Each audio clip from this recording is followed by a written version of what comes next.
Hello friend, स्वागत है आपका हमारे YouTube channel study with Avinash में। मैं अविनाश।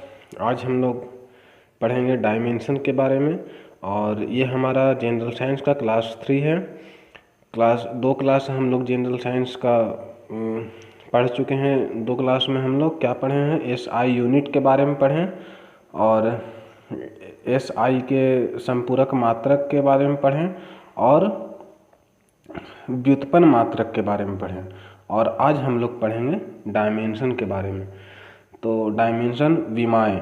अब डायमेंशन में हम लोग को पढ़ना क्या है, इससे पहले का अगर आप लोग वीडियो नहीं देखे हैं तो जाके देख लीजिएगा एक बार। पूरा बेसिक से जो है सो पूरी बेसिक से साइंस को पढ़ाया गया है और यूनिट को पूरी बेसिक से क्लियर किया गया है। तो आप लोग वो दो वीडियो को जा कर के देख सकते हैं। और हम लोग आज डायमेंशन को पढ़ेंगे, समझेंगे। अक्सर एग्ज़ाम में प्रश्न पूछ लिए जाते हैं। तो देखिए, डायमेंशन को जब भी हम लोग पढ़ेंगे तो सबसे पहले ये चीज़ हम लोग को समझना है कि जैसे लेंथ है, लंबाई है, लंबाई की एसआई यूनिट क्या होती है, मीटर होती है, जिसे हम लोग एम से डिनोट करते हैं। तो लंबाई आपका जहाँ पर भी दिख जाए, लेंथ जहाँ पे भी है, तो वहाँ पे हमको L1 ले लेना है। ठीक है दोस्तों, ये L1 लंबाई में हमें हमेशा लेना है। मास, द्रव्यमान जहाँ दिख जाए तो द्रव्यमान का एसआई यूनिट क्या होता है, केजी होता है। और हमें जहाँ भी मास दिख जाए वहाँ हमें M1 लेना है डायमेंशन में। ठीक है। उसके बाद जहाँ समय दिख जाता है, सेकंड जहाँ आ जाए, वहाँ पे हम लोग को एस लेना है। समय का एसआई यूनिट एस होता है और हमको लेना है क्या, T1 लेना है। ठीक है। अब केल्विन है, तो केल्विन के लिए हमें क्या लेना है, Q1 या फिर K1, ये दोनों में से कोई एक आप ले सकते हैं।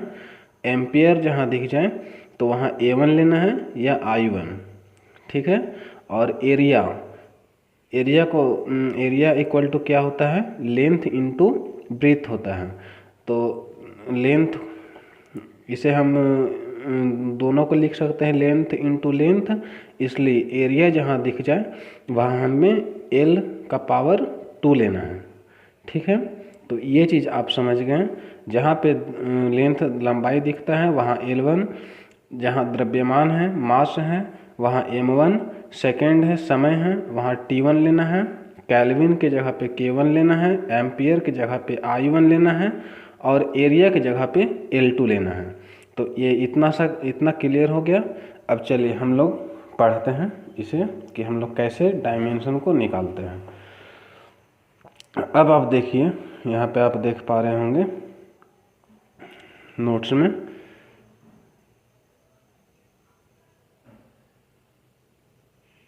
जैसे आप यहाँ पे देखिए विद्युत धारा है। ठीक है। यहाँ राशि है आपका, एसआई यूनिट है और डायमेंशन है, विमाएँ हैं। तो आपको विद्युत धारा का डायमेंशन आपको निकालना है। ठीक है। विद्युत धारा का डायमेंशन क्या होता है ये आपको बतलाना है। तो विद्युत धारा को हम लोग विद्युत धारा के एसआई यूनिट क्या होता है, एम्पियर होता है। ठीक है। तो हम अभी बतलाए थे, जहाँ पे भी एम्पियर दिख जाए वहाँ हमें क्या लेना है, M1 लेना है। ठीक है। तो विद्युत धारा का जो डायमेंशन हो जाएगा वो क्या हो जाएगा, A1 हो जाएगा। उसी प्रकार से द्रव्यमान का एसआई यूनिट क्या है, केजी है। तो अभी हम क्या बोले, जहाँ द्रव्यमान दिख जाता है वहाँ पे हमें क्या लेना है, M1 लेना है। चाल, स्पीड की एसआई यूनिट क्या होती है, मीटर पर सेकेंड। ठीक है। और जहाँ पे हमें स्पीड मीटर पर सेकेंड और जहाँ हमें मीटर दिख जाए, मीटर को हम लोग मीटर किसकी एसआई यूनिट है, लंबाई की एसआई यूनिट है। तो लंबाई में हम लोग को लेना है, L1 लेना है। ठीक है। तो यहाँ L1 ले लिए हैं और उसके बाद बटा। ठीक है। तो बटा समय जहाँ दिख जाता है वहाँ हमें क्या लेना है, T1 लेना है। ठीक है। अब यहाँ पे देखिए L1 का L1 हो गया, T1 ये नीचे में है, तो T का पावर -1 यहाँ ऊपर में होकर के आ जाएगा। और ऑप्शन में आपको ये भी ऑप्शन देखने को मिल सकता है, M0 L1 T-1। तो यहाँ M हमें किस में लेना था, मास में लेना था। तो यहाँ तो मास है नहीं, तो हम यहाँ M का पावर 0 रख सकते हैं। तो ये आपका हो गया m का पावर 0, l का पावर 1 और t का पावर -1। चाल का डायमेंशन क्या हो गया, स्पीड का डायमेंशन, या तो आप l का पावर 1 और t का पावर -1 ये हो गया, या फिर m का पावर 0, l का पावर -1, t का पावर l का पावर 1 और t का पावर -1, ये आपका चाल का डायमेंशन हो गया। अब हम लोग देखते हैं वेग का, वेग वेलोसिटी का। तो वेग का एसआई यूनिट क्या होता है, मीटर पर सेकेंड होता है। तो अभी मीटर किसका एसआई यूनिट है, ये लंबाई का है, और लंबाई के लिए हम लोग L1 का प्रयोग करते हैं। और सेकेंड के लिए हम लोग किसका, सेकेंड जब जहाँ रहता है वहाँ पे हम लोग क्या लेते हैं, T1 लेते हैं, ठीक है। तो इसका भी डायमेंशन क्या होगा, m का पावर 0, l का पावर 1 और t का पावर ये t का पावर जो 1 है ये ऊपर में चला जाएगा तो t का पावर -1 हो जाएगा। तो ये आपका वेग वेलोसिटी का डायमेंशन हो गया। अब हम लोग त्वरण के बारे में, एक्सीलरेशन के बारे में, त्वरण का क्या डायमेंशन होता है तो जानते हैं। अब त्वरण का एसआई यूनिट क्या है, मीटर पर सेकेंड स्क्वायर होता है त्वरण का एसआई यूनिट, ठीक है। मीटर जो है वो किसका एसआई यूनिट है, वो लंबाई का है। लंबाई के लिए हम लोग क्या लेते हैं, L1 लेते हैं। और सेकेंड समय जहाँ रहता है उसके लिए हम लोग क्या लेते हैं, T1 लेते हैं। तो यहाँ पे स्क्वायर है इसलिए हम इसका t का पावर 2 लेंगे। अब ये L1 का L1 हो गया, t का पावर 2 जब ऊपर चला जाएगा तो ये t का पावर -2 हो जाएगा। तो त्वरण का जो डायमेंशन है वो क्या हो जाएगा आपका, l का पावर 1, t का पावर -2। समझ पा रहे होंगे दोस्तों आप लोग। तो अब हम लोग बल के बारे में चलते हैं, फोर्स के बारे में। फोर्स की जो एसआई यूनिट होती है वो क्या होती है, kg मीटर पर सेकेंड स्क्वायर, ठीक है। kg मास, kg किसका एसआई यूनिट है, मास का एसआई यूनिट है। तो मास के लिए हम लोग क्या लेते हैं, m1 लेते हैं। मीटर किसका एसआई यूनिट है, लंबाई का है। लंबाई के लिए हम लोग L1 ले लिए। और ये समय के लिए हम लोग क्या लेते हैं, t लेते हैं। यहाँ पे स्क्वायर है तो t का पावर 2 रखेंगे, ठीक है। तो इसका डायमेंशन क्या हो जाएगा, m का पावर 1, l का पावर 1 और t का पावर ये नीचे में 2 है, ऊपर में चला जाएगा तो t का पावर -2 हो जाएगा, ठीक है। ये आपका बल का, फोर्स का डायमेंशन हो गया। अब हम लोग कार्य के बारे में जानते हैं। कार्य का डायमेंशन क्या होता है, तो कार्य इक्वल टू क्या होता है, work equal to force into displacement, ठीक है। बल इनटू विस्थापन, ये होता है फोर्स का, कार्य का एसआई यूनिट। कार्य equal to force into displacement. तो फोर्स का आपका जो है सो डायमेंशन क्या निकला था, अभी आप ऊपर में निकाले हैं। यहाँ पे फोर्स का डायमेंशन क्या है, इसे आप लोगों को याद करना होगा, बिना याद किए हुए काम नहीं चलेगा। आप जब पूरी अच्छी तरीके से समझ जाइएगा तो याद भी आपको आसानी से हो जाएगा। तो फोर्स का डायमेंशन क्या आप निकाले हैं, m का पावर 1, l का पावर 1 और t का पावर -2। तो ये फोर्स का डायमेंशन हो गया। और डिस्प्लेसमेंट, इसका एसआई यूनिट क्या होता है, मीटर होता है। और मीटर जहाँ पे रहेगा वहाँ पे हमको क्या लेना है, l का पावर 1 लेना है। चूँकि केवल मीटर है, मीटर स्क्वायर रहता तो l का पावर 2 हम लोग लेते हैं, लेकिन यहाँ पे केवल मीटर होता है डिस्प्लेसमेंट का एसआई यूनिट। तो हम लोग क्या लेंगे, यहाँ पे l का पावर 1 को लेते हैं। अब क्या हो गया, m का पावर 1, l का पावर यहाँ पे 1 है और l का पावर यहाँ पे 1 है, तो l का पावर 2 हो जाता है और t का पावर -2। तो m का पावर 1, l का पावर 2 और t का पावर -2, ये किसका डायमेंशन हो गया, कार्य का हो गया। उसी प्रकार से हम लोग घनत्व का जान लेते हैं। घनत्व इक्वल टू क्या होता है, kg/मीटर क्यूब, ठीक है।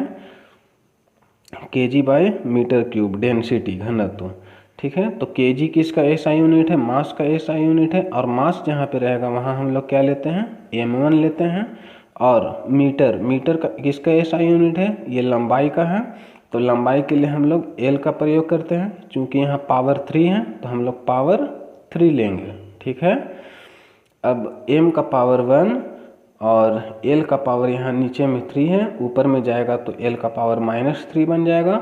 चूँकि यहाँ पे t तो है नहीं, इसलिए हम लोग t का पावर 0 रख सकते हैं। अगर ऑप्शन में ऐसा आता है तो आप इसको चूज कर सकते हैं ऑप्शन में, ठीक है दोस्तों।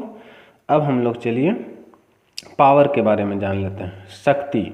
शक्ति इक्वल टू क्या होता है, शक्ति इक्वल टू जूल पर सेकेंड। शक्ति की SI यूनिट क्या होती है, जूल पर सेकेंड होती है। तो जूल इक्वल टू क्या होता है, ये जूल किसका SI यूनिट है, कार्य का SI यूनिट है। तो कार्य equal to force into displacement. तो हम लोग इसे जूल को हम लोग फोर्स इनटू डिस्प्लेसमेंट यहाँ लिख सकते हैं। और सेकेंड का समय का SI यूनिट सेकेंड, तो यहाँ पे सेकेंड हो गया।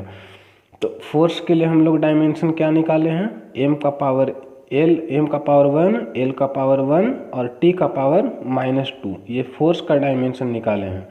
और ये डिस्प्लेसमेंट इसका क्या हो जाता है, l का पावर 1 केवल हो जाता है, चूँकि डिस्प्लेसमेंट का SI यूनिट मीटर होता है। और मीटर जहाँ आ जाए वहाँ पे हम लोग l का पावर 1 रखते हैं, ठीक है। उसी प्रकार सेकेंड जो है, वहाँ जहाँ समय आता है वहाँ पे हम लोग t का पावर 1 लेते हैं। चूँकि यहाँ कोई पावर नहीं है, इसलिए इसका पावर t का पावर 1 लेते हैं। अब यहाँ क्या है, m का पावर 1 है, तो m का पावर 1 रखें। यहाँ l का पावर 1 है और यहाँ भी l का पावर 1 है, तो हमारा क्या हो गया, l का पावर 2 हो गया। अब t का पावर यहाँ -2 है, और ये t का पावर 1 जब ऊपर में जाता है तो ये t का पावर -1 बन जाएगा। तो t का पावर आपका -3 हो जाएगा। ये किसका डायमेंशन निकल गया, पावर, शक्ति का निकल गया। उसी प्रकार से हम लोग संवेग, मोमेंटम का जान लेते हैं। मोमेंटम इक्वल टू मोमेंटम का SI यूनिट kg मीटर पर सेकेंड, ठीक है। तो kg ये मास का SI यूनिट होता है, और हम लोग को मास के जगह पे क्या रखना है, m1 रखना है। मीटर के जगह पे हम लोग को क्या रखना है, L1 रखना है। और सेकेंड है तो ये नीचे, ये बाय है, पर है, तो नीचे बटा में सेकेंड है। तो सेकेंड के लिए हम लोग t रखते हैं, t का पावर 1। तो जब ये नीचे से ऊपर जाता है तो t का पावर -1 बन जाता है। तो संवेग, मोमेंटम का डायमेंशन क्या हो गया, m का पावर 1, l का पावर 1 और t का पावर -1, ये हो जाता है। उसी प्रकार से प्लेन एंगल, समतल कोण का हम लोग जान लेते हैं। तो समतल कोण का SI यूनिट क्या होता है, रेडियन होता है, या theta equal to arc upon radius होता है। तो आर्क को हम लोग किस में नापते हैं, मीटर में। अब कितना दूर का, जैसे ये मान लीजिए कि प्लेन एंगल में हम लोग को ऐसे जो है सो चाप आर्क को खींच दिए, तो ये हम आर्क को किस में मापेंगे, मीटर में मापेंगे। उसी प्रकार से रेडियस है, मान लीजिए कि ये इसका रेडियस है, ठीक है। तो रेडियस को हम लोग किस में मापेंगे, मीटर में मापेंगे। तो मीटर बाय मीटर ये दोनों तो कैंसिल हो गए, यहाँ तो कुछ बचा नहीं। इसलिए समतल कोण, प्लेन एंगल का जो डायमेंशन हो जाएगा वो क्या हो जाएगा, m का पावर 0, l का पावर 0 और t का पावर 0। तो दोस्तों आप लोगों को समझ में आया होगा, ये डायमेंशन का पूरा जो रूल है ये आप लोगों को समझ में आ गया होगा। और आप लोगों को ये याद तो करना ही पड़ेगा, लेकिन अगर समझ गए होंगे तो याद आसानी से हो जाएगा। तो दोस्तों हम इसी प्रकार से बेसिक से समझने के लिए मेरे साथ जुड़े रहिएगा, मेरे चैनल को सब्सक्राइब कर लीजिएगा, ताकि और भी इस प्रकार की वीडियो आपको मिल सकें। ठीक है दोस्तों, थैंक यू। अगला क्लास में हम और इससे आगे बढ़ेंगे।